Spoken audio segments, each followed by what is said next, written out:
Hi there and welcome to another Reflections on the Story and the Life of Jesus. And in today's video we're going to look at how Jesus is out of the box. So we see as we progress from the previous video and the previous story of Jesus how they're walking through Capernaum and one of the people from the temple tax collectors, they come to Peter and they say, oh, so your rabbi, your teacher, Jesus, he doesn't pay the temple tax, does he?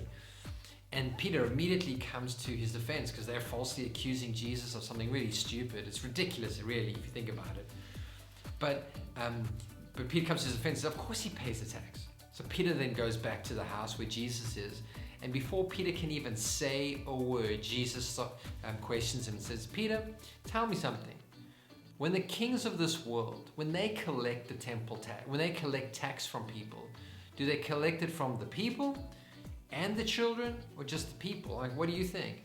And Peter says, well, of course they collect them from the people. And so Jesus says, aha. So the children are exempt, right? And that's exactly the thing. Like, Jesus is making a radical statement here again and re-emphasizing the fact that he is the Son of God. And as the Son of God, why should he pay the tax to go into the temple that is for his Father in heaven? Radical idea. But he goes, you know what, so we don't want to cause offense for these people right now. Peter, why don't you go and catch a fish by the shore, and the very first fish you find, inside there's going to be enough money for the temple tax, 4 drachmas, 2 for you, 2 for me, pay for both of us. And I actually wanted to insert this story into my reflections because it's such a funny story. I mean, it seems like a bit of a segue. It seems way out there. But that's exactly why I wanted to bring it in, because, you know, it's like completely ridiculous. It's ridiculous, firstly, that Jesus is being accused of this. And secondly, it's ridiculous what Jesus is asking Peter to do. You know, I imagined Peter going, okay, I'll go pay for us. And Jesus is like, no, don't go to the temple to pay. Go to the shore to catch the very first fish. Out of all the fish that are in that water right now, the first one you catch is going to have enough.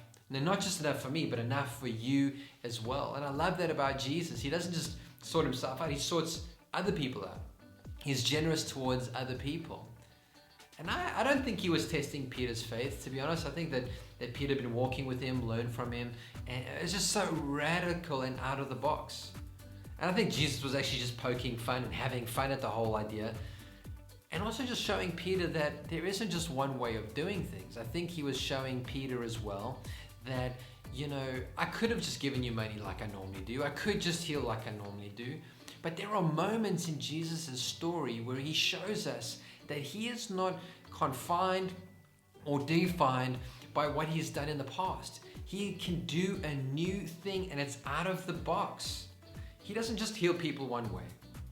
He doesn't just provide one way.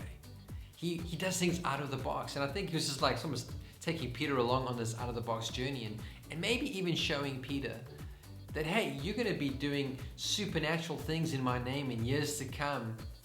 And maybe in those times, Peter would reflect back on going to go fetch money out of a fish's mouth that he caught on the shore later on in life when he was dealing with all sorts of troubles and problems. And he could look back and laugh in that moment and go, oh yeah, I remember.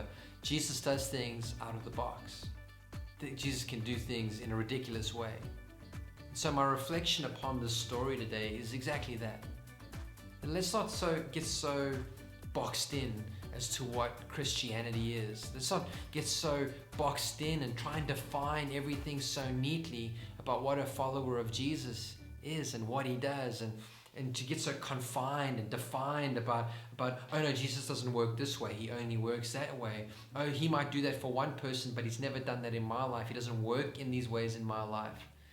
And I wonder if maybe today Jesus just wants us, to have fun, to be full of joy, and to see ridiculous things, and to have a childlike faith that is kind of out of the box. Like, children don't mind asking their parents for ridiculous things because they actually believe their parents can do it.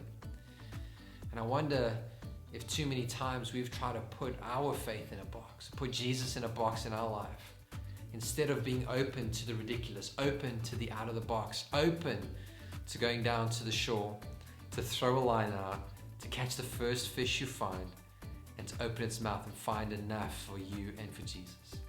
Anyway, I hope that's been helpful to you, that you can expect Jesus to do something out of the box in your life and to enjoy the journey with Him.